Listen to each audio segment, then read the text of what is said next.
to the school, just meeting him, he knew exactly what he wanted out of our program. He already had goals of where he was headed.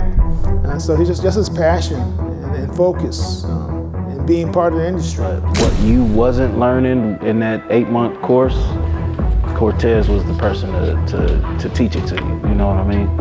It didn't matter if I knew the answer or not. People saw me and just was like, help me, like I need help real quick, stop. And he had the idea of starting a program, and we came up with the name The Mentors.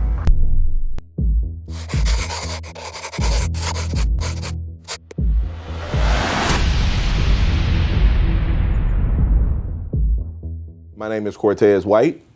I'm an alumni of Illinois Media School, October Nights 2017.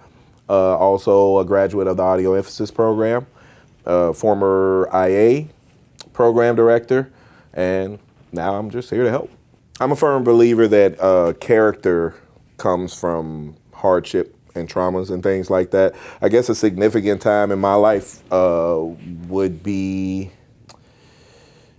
I don't know, it's more of my whole life than one specific thing. I grew up without my mother and father, and they stayed like out west, like with me. I'm from the west side of Chicago, and they stayed out west too.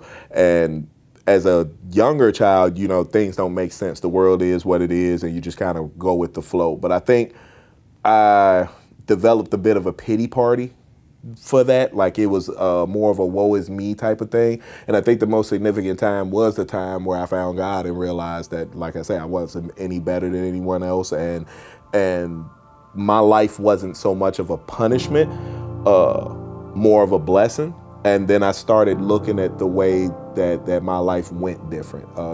People wanted things from me, and before it was like, why am I being picked on? There's other people. Why am I the only one being called?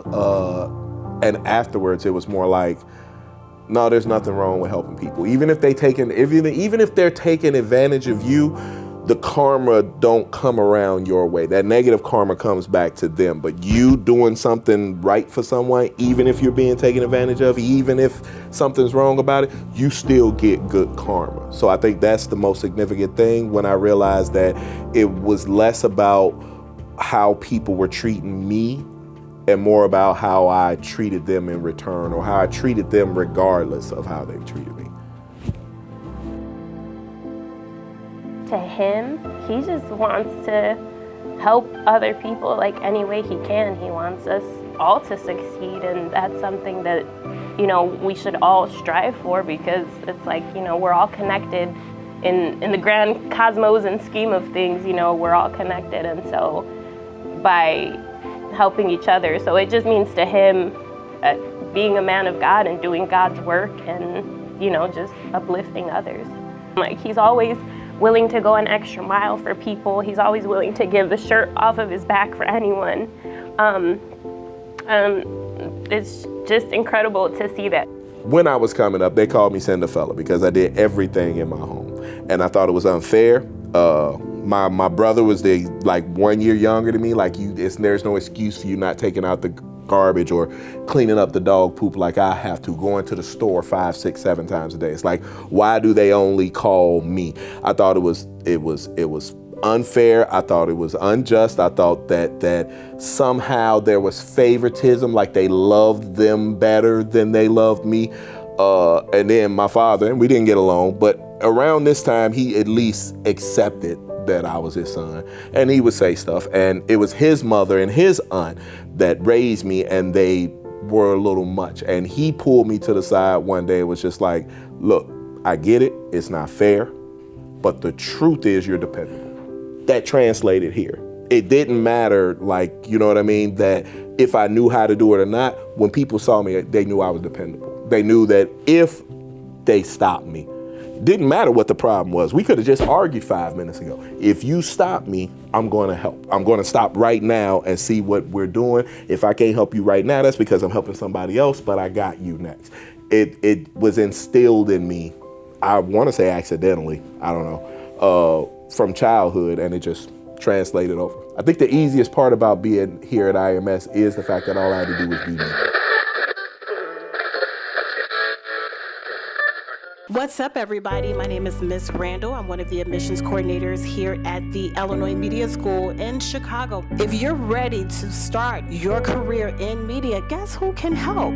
Yes, you got it. I can help. So reach out to me, 331-215-4768, and let me tell you how with our program, we can help you get and launch your career or take it to the next level. So again, this is Miss Randall, the admissions coordinators here at the Illinois Media School in Chicago. Pick up the phone, dial that number, 331-215-4768, and start your media career in less than a year.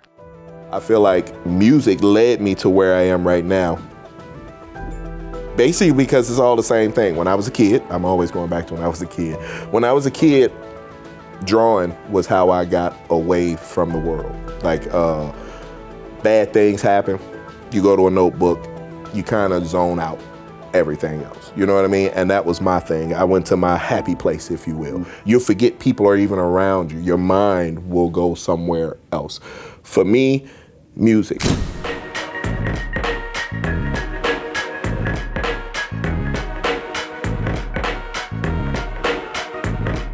Before I got into media, I was in the media, but I was on the other side of the camera.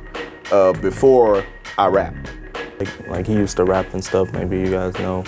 Like he spent a lot of time. He built this whole in one of our houses, he built this whole studio thing where you had to push the door back. It was pretty cool, like a secret bookshelf like Batman or whatever. And all I wanted to do was rap. I literally had no goals of running a camera or learning microphones. I was absolutely content with paying for studio time and doing open mics even if I wasn't getting paid for them. That led here. I found out he was a rapper and he had a song and he was asking a lot of people around the school to be in his music video. I said no. One, I don't really know you like that. And two, you want me to be in front of the camera. I don't do it in front of the camera. So he kept begging and begging and saying, you can do whatever you want to do.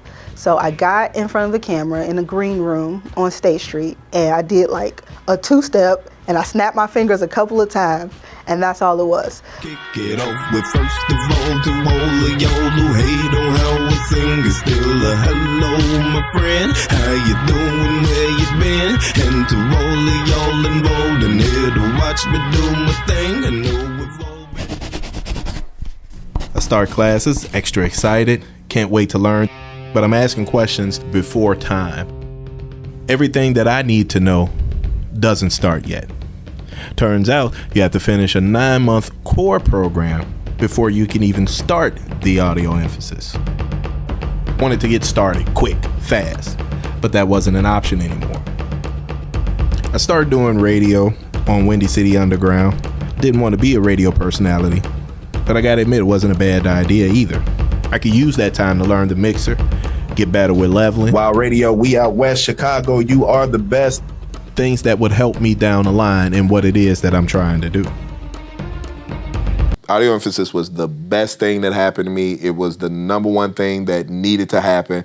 And I came here for it because I wanted to learn how to mix and master my own music, but I got way more than what I paid for. Well, they brought me and they hired me to start the audio program. So there was no audio emphasis program until I came on board. So they really were, gave me just about everything I asked for to get the program started for live sound. I felt like the 8-month program was more coloring books and stay within the lines and, turn your stuff in on time. It was more basic lessons where audio emphasis was like, okay, now you ready to make this money? Okay. And he was encouragement to other students to see his passion. He made a change in other students when they saw his passion and focus.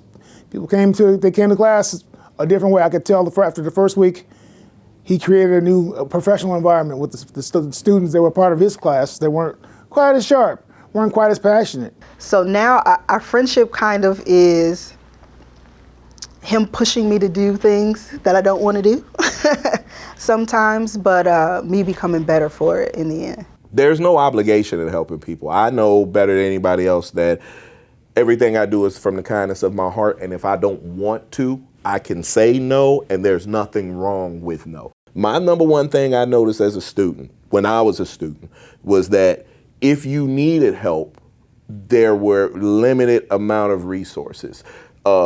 you're in class and you need help from your teacher, but in my class, there was only 6 people. And if I need help, there's 2-3 people in front of me. And by the time you get to those 2-3 people, class is over with. You know what I mean? So when I became an IA, I knew that was the number one problem I had. So it wasn't an obligation. It was just more of this is a problem that no one is addressing. Let me address it. Oh, okay. I was so just like, really? Oh, okay. Like I wasn't expecting that. Right. Okay. Right. No, but. You're not gonna disrespect us like that. No, you're not. That's not true at all. No, you're not. My goal was always to start my own brand, to mix and master my own music. Now that I've graduated, I do much more than mixing and mastering music, but my brand hasn't left. I still want to do my thing, right? And this place has always been, for lack of better words, a stepping stone. And that's what it is. The teachers here, this isn't their main job. This is their side job. They are industry professionals. They're working in the field. This is their side hustle. You know what I mean?